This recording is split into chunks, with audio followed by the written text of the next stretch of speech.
നമസ്കാരം, മലയാളി വാർത്തയിലേക്ക് സ്വാഗതം. പോലീസിൽ ക്രിമിനലുകൾ കൂടുന്നതിന്റെ വിവരങ്ങൾ എത്രയോ തവണ വാർത്തകളായിട്ടുണ്ട്. മുഖ്യമന്ത്രിക്ക് മുൻപിൽ പലതവണ പരാതി എത്തിയിട്ടുള്ളതുമാണ്. എന്നാൽ അതിനൊന്നും വേണ്ടത്ര പ്രാധാന്യം ആഭ്യന്തരമന്ത്രി കൂടിയായ മുഖ്യമന്ത്രി സ്വീകരിക്കുന്നില്ല. പകരം പോലീസിനെ കയറൂരി വിട്ടിരിക്കുകയാണ്. ഇങ്ങനെ കയറൂരി വിട്ട് ഇപ്പോൾ ആഭ്യന്തരമന്ത്രിയുടെ തലയ്ക്ക് മുകളിൽ കുരുക്കുമുറുക്കുന്ന രീതിയിലാണ് പോലീസിന്റെ ഇടപെടലുകൾ. എല്ലാ പോലീസുകാരെയും പറയുകയല്ല, ചില പോലീസുകാർ തനി തറ ഗുണ്ടകളുടെ ലെവലിലേക്ക് ഇറങ്ങിയാണ് പെരുമാറുന്നത്.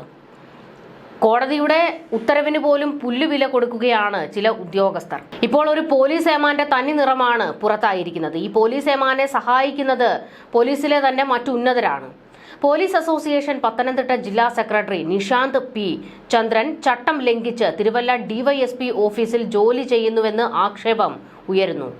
നിഷാന്ത് പ്രതിയായ മർദ്ദന കേസ് തിരുവല്ല ജുഡീഷ്യൽ 1ാം ക്ലാസ് മജിസ്ട്രേറ്റ് കോടതിയിൽ വിചാരണ നടക്കുമ്പോഴാണ് ഇതേ കേസ് രജിസ്റ്റർ ചെയ്ത തിരുവല്ല സ്റ്റേഷനിൽ ഇയാൾ ജോലിയിൽ തുടരുന്നത്. കോടതിക്ക് എന്ത് വിലയാണ് അപ്പോൾ ഈ ഏമാന്മാരൊക്കെ കൊടുക്കുന്നത്? അതാണ് ചോദ്യം. ആഭ്യന്തരമന്ത്രി ഇതൊന്നും അറിയുന്നില്ലേ?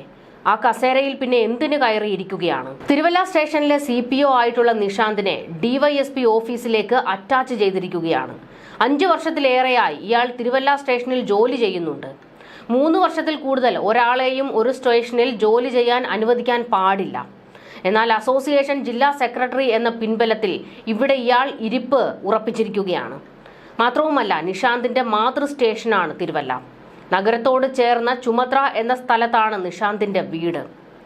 നിഷാന്തിനെതിരെ ഗുരുതരമായ നിരവധി ആരോപണങ്ങൾ നിലവിലുണ്ട്. അതിലൊന്നാണ് ഗുണ്ടാബന്ധം. പീച്ചി സ്വർണ്ണ കവർച്ച കേസിൽ 1ാം പ്രതി തിരുവല്ല സ്വദേശി റോഷൻ, 10ാം പ്രതി കിരൺ എന്നിവരുമായി നിഷാന്തിന് അടുത്ത ബന്ധമുള്ളതായി രഹസ്യാന്വേഷണ വിഭാഗങ്ങൾ റിപ്പോർട്ട് ചെയ്തിരുന്നു. പ്രതികൾക്ക് രക്ഷപ്പെടാനുള്ള സാഹചര്യം നിഷാന്ത് ഒരുക്കി എന്നായിരുന്നു റിപ്പോർട്ട്. എന്നാൽ അസോസിയേഷനുമായി അടുത്ത ബന്ധമുള്ളതിനാൽ ഇയാൾക്കെതിരെ ഒരു നടപടിയും വന്നില്ലെന്ന് മാത്രമല്ല, ഈ സ്റ്റേഷനിൽ തന്നെ നിലനിർത്തുകയും ചെയ്തു. തിരുവല്ല പോലീസ് സ്റ്റേഷനിൽ 2019 രജിസ്റ്റർ ചെയ്ത കേസിലാണ് നിഷാന്ത് പി ചന്ദ്രൻ പ്രതിയായിട്ടുള്ളത്. യൂത്ത് കോൺഗ്രസ് നേതാവ് ജിജോ ചെറിയാനെയും മറ്റും കോവിഡ് സമയത്ത് മർദ്ദിച്ചതിനാണ് കേസെടുത്തിട്ടുള്ളത്. കോടതിയിൽ വിചാരണ തുടരുന്ന കേസ് അട്ടിമറിക്കാൻ നിഷാന്തിന് എളുപ്പം കഴിയുമെന്നാണ് പരാതി. കേസ് രജിസ്റ്റർ ചെയ്ത പോലീസ് സ്റ്റേഷനിൽ തന്നെ ജോലി ചെയ്യുന്നതിനാൽ തെളിവുകൾ നശിപ്പിക്കുന്നതടക്കമുള്ള പ്രവൃത്തികൾ ഇയാൾക്ക് ചെയ്യാൻ കഴിയുമെന്നാണ് വാദിഭാഗം ഭയക്കുന്നത്. അസോസിയേഷൻ നേതാവ് എന്ന നിലയിൽ കേസുകളിൽ വഴിവിട്ട് ഇടപെടുന്നതായും നിഷാന്തിനെതിരെ പരാതിയുണ്ട്.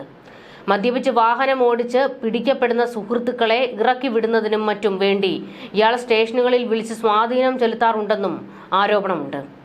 അസോസിയേഷൻ നേതാവായതിനാൽ അച്ചടക്ക നടപടിയൊന്നും ബാധകമല്ല എന്നാണ് പോലീസിൽ നിന്ന് തന്നെയുള്ള ആക്ഷേപം. ഇത്തരത്തിൽ ഗുണ്ടാ ബന്ധമുള്ള ഒരു പോലീസുകാരനെയാണ് അവിടെ നിലയുറപ്പിച്ചിരിക്കുന്നത്. അയാൾക്ക് എന്തും ചെയ്യാം, എന്തും കാണിച്ചു കൂട്ടാം എന്നുള്ള ഒരു ധാർഷ്ട്യമാണ് ഉള്ളത്. അതുകൊണ്ട് തന്നെ ഈ പോലീസ് സ്റ്റേഷനിൽ കടിച്ചു തൂങ്ങിക്കിടക്കുകയാണ് നിഷാന്ത്.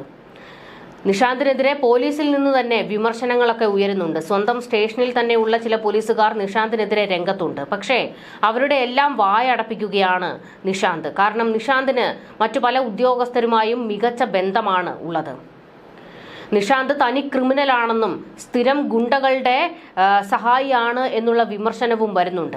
എന്നിട്ടും എന്തുകൊണ്ട് ഇയാൾക്കെതിരെ ഒരു നടപടിയെടുക്കാൻ ആഭ്യന്തര വകുപ്പ് തയ്യാറാകുന്നില്ല? കോടതിയുടെ പരിഗണനയിലിരിക്കുന്ന ഒരു കേസിലെ പ്രതിയാണ് ഇയാൾ. എന്നിട്ടും ഇയാളെ സംരക്ഷിക്കുകയാണ് ആഭ്യന്തര വകുപ്പ് ചെയ്യുന്നത്, അല്ലെങ്കിൽ ഒരു കൂട്ടം പോലീസുകാർ ചെയ്തുകൊണ്ടിരിക്കുന്നത്. ഇത്തരത്തിൽ എത്രയോ കേസുകൾ പോലീസുകാർ ക്രിമിനലുകളെ സഹായിക്കുന്ന പോലീസുകാരുടെ വിവരങ്ങളൊക്കെ പുറത്തു വന്നിട്ടുണ്ട്. ഇതിൽ എന്ത് നടപടിയെടുക്കാൻ സർക്കാരിന്, ആഭ്യന്തര വകുപ്പിന് കഴിഞ്ഞിട്ടുണ്ട്? ഈ 1ാം പിണറായി സർക്കാരിന്റെയും 2ാം പിണറായി സർക്കാരിന്റെയും കാലത്ത് ആഭ്യന്തര വകുപ്പ് കുത്തഴിഞ്ഞു കിടക്കുകയാണ്. പോലീസുകാർക്ക് എന്ത് തോന്നിവാസവും കാണിച്ചു കൂട്ടാം. പ്രത്യേകിച്ച് CPM അനുകൂലികളായ പോലീസുകാർക്ക് എന്ത് ഗുണ്ടാ പ്രവർത്തനവും കാണിക്കാം എന്നുള്ള അഹമ്മതിയാണ്. അവരെ അങ്ങ് അഴിച്ചു വിട്ടിരിക്കുകയാണ് സർക്കാരും. പോലീസിലെ ക്രിമിനലുകൾ കൂടി വരുന്നുവെന്നും ഇവരെ നിയന്ത്രിക്കാൻ സർക്കാർ തയ്യാറാകണമെന്നും കോടതി തന്നെ മുന്നറിയിപ്പ് കൊടുത്തിട്ടുള്ളതാണ്. പക്ഷേ ഇതിനെല്ലാം പുല്ലുവിലയാണ് സർക്കാർ കൊടുത്തുകൊണ്ടിരിക്കുന്നത്. സേനയെ പറയിപ്പിക്കരുത് എന്ന് മുഖ്യമന്ത്രി ഇടയ്ക്കിടെ പോലീസുകാരെ ഉപദേശിക്കാറുണ്ട്. എന്നാൽ ഇക്കൂട്ടത്തിലെ വലിയൊരു വിഭാഗവും സേനയെ പറയിപ്പിച്ചുകൊണ്ട് തന്നെ ഇരിക്കുകയാണ്. പോലീസ് ആയി കഴിഞ്ഞാൽ എന്തും ചെയ്യാം എന്നുള്ള ഒരു രീതിയാണ് ഇവർക്ക്. കാക്കിയിട്ടാൽ ആരെയും തല്ലാം, ആരുടെ നെഞ്ചത്തോട്ടും കയറാം, സാധാരണക്കാരനെ ചവിട്ടി മെതിക്കാം എന്നുള്ള ഒരു അഹങ്കാരം കൊണ്ട് നടക്കുന്ന എത്രയോ പോലീസുകാരുണ്ട്. ഇതിനോടകം തന്നെ പോലീസിന്റെ നരവേട്ടയുടെ എത്രയോ വിവരങ്ങൾ പുറത്തു വന്നിട്ടുണ്ട്. ഇതുകൂടാതെ ഗുണ്ടാ ബന്ധമുള്ള പോലീസുകാർ വേറെയും. ഗുണ്ടകളുടെ കയ്യിൽ നിന്ന് പണം വാങ്ങുകയും ഗുണ്ടകൾക്ക് വേണ്ടി സഹായം ഒരുക്കി കൊടുക്കുകയും ഒക്കെ ചെയ്യുന്ന പോലീസുകാരുടെ വിവരങ്ങൾ എത്രയോ തവണ വാർത്തയായിട്ടുണ്ട്. ബലാത്സംഗ കേസുകളിൽ പ്രതികളായിട്ടുള്ള പോലീസുകാർ, ഗുണ്ടാ ബന്ധമുള്ള പോലീസുകാർ, മോഷണ കേസിൽ ഉൾപ്പെട്ടിട്ടുള്ള പോലീസുകാർ, ഇതൊന്നും കൂടാതെ സ്റ്റേഷനിൽ പരാതിയുമായി എത്തുന്ന സ്ത്രീകളെ പിന്നീട് ഫോണിൽ വിളിച്ചും അല്ലാതെയും ഒക്കെ ശല്യം ചെയ്യുന്ന പോലീസുകാർ, ഇങ്ങനെ ഒരു നീണ്ട ലിസ്റ്റ് തന്നെയുണ്ട്. പക്ഷേ ഇതിലൊന്നും ഒരു നടപടിയും ഉണ്ടാകുന്നില്ല. ക്രിമിനൽ പശ്ചാത്തലമുള്ള പോലീസുകാർക്കെതിരെ കർശന നടപടി സ്വീകരിക്കുമെന്ന് മുഖ്യമന്ത്രി തന്നെയാണ് ഇടയ്ക്കിടെ പറയാറുള്ളത്. പക്ഷേ ആഭ്യന്തര വകുപ്പ് കയ്യിലുണ്ടായിട്ടും ഇതൊന്നും ചെയ്യാൻ പിണറായി വിജയനെ കൊണ്ട് കഴിയുന്നില്ല. കുത്തഴിഞ്ഞു കിടക്കുകയാണ് ഈ സേന.